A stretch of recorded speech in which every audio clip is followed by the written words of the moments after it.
Oh my god, we got a mage blood. Really? Where? I have it. I have it. Wait, what? Hey, we got a mage blood. Oh, nice. I can finally paint Wait, a person. where? Who picked it up? Focus on the fucking Legion, please. Hey, what is up, YouTube? Welcome to today's video, and we are going to go over the build that made me want to quit the game. Now, a lot of times in life, you want to do things one way, and then you have someone else who wants to do things another way. And this is the story, pretty much, of how someone wanted to do all of the damage in the group. They wanted to be the ones who did the most DPS, and I was relegated to the side, thrown away to be a Magic Find Culler. I set up this character. I spent 30,000 chance and scourings to make the Wind Ripper, and I was told to use a white wand to stand to the side, use Kinetic Bolt to cull the mobs. And yeah, it was kind of good, and we did find a Mage Blood. However, stuff like this happened a lot. The character's really squishy, and it creates this horrible scenario where the Aura bot has to keep both the carry and the Culler alive. And I kind of just was kind of a little bit too slow, and people just kept leaving me behind. I had no agency. It felt like the game was not in my hands, and I was just... And there's a reason why Kobe took all the shots, because it's better to be a ball hog sometimes than to let your teammates drag you down. So there's no I in team, but there's an I in win, right? So I did spend days setting up this Wind Ripper Ethereal Knives build, and I didn't really get to play it yesterday. I got convinced by a friend that he would play with me if I swapped my character to a Magic Find Culler. So I was like, yeah, why not? I'll take one for the team. I'll play the Culler.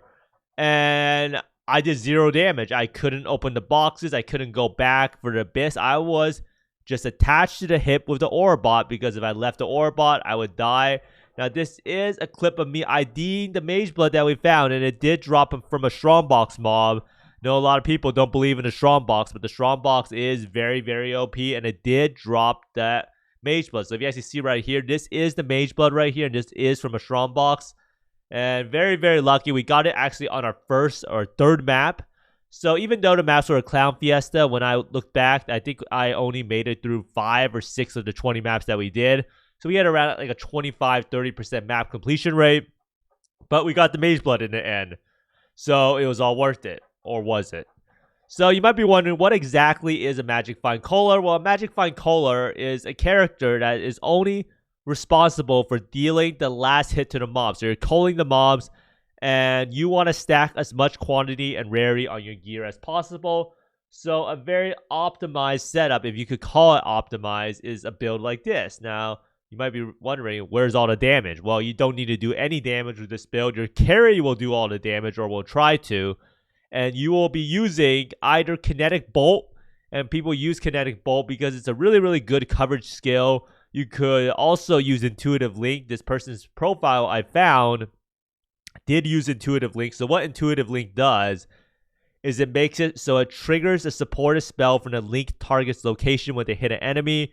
And what you do is you have Intuitive Link, you link it to like culling, you have faster projectiles, you link it to ball lightning, GMP, LMP. So as soon as the carry hits an enemy, all these projectiles will come out of him and cull all the mobs around him. So it'll cull it instantly. Now, this does mean that the only way to really get more rarity in the game, so all you really have is Divination Distillate, and then you have the Gold Flask. And what you could do is you can scale the Flask effect again right here and here. And they actually don't get these points here, which is kind of weird. A lot of these setups aren't fully optimized, but then you have these jewel sockets, and you'll see these are all voices, and every single one of these jewels is 6% increased rarity, 6% increased rarity, 6% increased rarity, and more 6% increased rarity, more voices, and then the Elegant Hubris is over here with around 160% rarity. So all your goal is to stack as much rarity as possible. You do it with 4 voices. There's actually an impossible escape over here. I'm not really sure. Oh, they take it to get the rarity nodes over here. That's kind of interesting. Maybe we could actually incorporate this into our, what's it called? Our Elementalist EK build. But as you can see, there is a lot of min-maxing that you can do. And this character could use like 1 passive voices instead of 5 passive voices. And then they could probably path through these flask effect nodes and get even more rarity. So in the end, this character does have less quant than the EK character I set up. So you can see right here, where you go to Ball Lightning, and you go to item rarity and quantity, you can see it's 160% quantity and around 863% rarity. You could probably get it to 1000% with better gear. Now in my setup, I did run around like 140% quantity and I think roughly like 700% rarity. So I went for a little bit more quantity but a little bit less rarity. I'm still not sure how good rarity is past like 800%. Like, is there a huge difference between 800 and 1000%? I'm not really sure. So overall, this is what the build looks like. Like, you would not believe your eyes if you looked at this build. It's a complete trash. 500 DPS, right? And my experience is it was a miserable experience, as I said before. And I didn't use intuitive link because I didn't want to try to link someone in combat. It's very, very disorienting. And there's just so many people on the screen. So maybe it was the better solution, but I did just stick to Kinetic Bolt. And it does make the Aura boss job a lot more difficult. They have to follow around the Culler, and they have to follow around the carry. Now, one solution that someone mentioned in my chat was for the carry or everyone in the group to take away movement skills. And if you take away the movement skills, then you probably won't die, because people won't suddenly blink out of range and you'll be much more close together.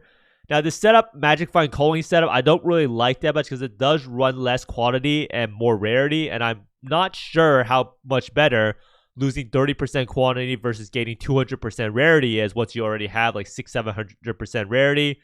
Now, I will never ever run this setup again in the future without Southbound, or without the ability to freeze. The maps are 10 times more dangerous. So with the Wind Ripper, I'm freezing everything with Blast Freeze. However, in order for no one else to kill or the carry not to kill anything, they have to wear Southbound gloves, which makes it so that their hits can only kill frozen enemies. So the enemies cannot be frozen. And this is a huge, huge problem that creates a scenario where all the mobs are not frozen. It's so much more dangerous. And the funny thing is that we were only doing 20% daily maps. And lastly, our carry was playing a troll build. He was playing Kinetic Blast Strength Stacker because he was too lazy to buy a new carry or something, or a new character, or he just already had the character set up. And the problem with Kinetic Blast Strength Stacker is that Kinetic Blast Strength Stacker does not really scale with auras. You can't use flat lightning damage. You can't use flat, flat fire damage, because you deal no non-chaos damage with Replica Albrand's Warpath, especially now that Original Sin does not exist. Now, results of the farm was that we had no real data, as a lot of times we had trouble running to the boss, and then we also had trouble with people entering the map when they weren't supposed to, because you're supposed to wait for the Aura bot or Curse bot to run to the boss, and then everyone TPs in. Now, there is a way around this. You could run Elder Defiled Cathedrals, and what Elder Maps does is it does a very similar thing to Jungle Valley, is that it makes it so that the boss is not there, because the Elder map takes away the map boss. So with that in mind, you don't have to worry about the boss altars for the Elder's altars. Now, we did find a Mageblood, so it does seem like you just need to get lucky sometimes, and failing a map is 0% quantity. That is the most important thing I want to impart to you, is that don't fail the map, or you're going to feel really, really bad about wasting 2 divines for the map investment. And like I said, always try to run as many maps as possible. And if you do play group play, I do think your T0 unique drop will come sooner or later, as long as you're running the right strategy. You're running Winged Reliquary Scarab, you're running the Ambush Strong Boxes, you're running the Abyss. And I think running Abyss with 2 additional projectiles is actually a very, very good strategy to get that T0 unique. Now, playing a Culler is a miserable experience, and I will never do it again. And it actually speaks to how bad group play is currently. I think in a 5-6-man party, there were some maps where I was actually losing money because we didn't find the 7 Years Bad Luck or the Enlighten or the Divine Orbs. And it's just kind of crazy that in a 5-6-man party, you could even lose money on some maps. Now, overall, you'll still be up money in the long run. But the thing is that after like 3 players, you will not be getting more loot. So the difference for 3 to 6 man is not double loot. So you're actually lowering the split that you're getting.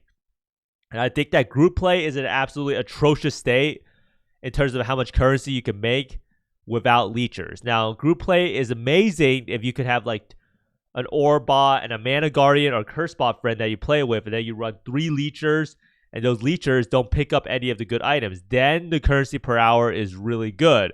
However, if you're doing an actual full 5-6 man party, then I do think that you will not be making much money and you will be probably losing money compared to just only running a 2 or 3 man.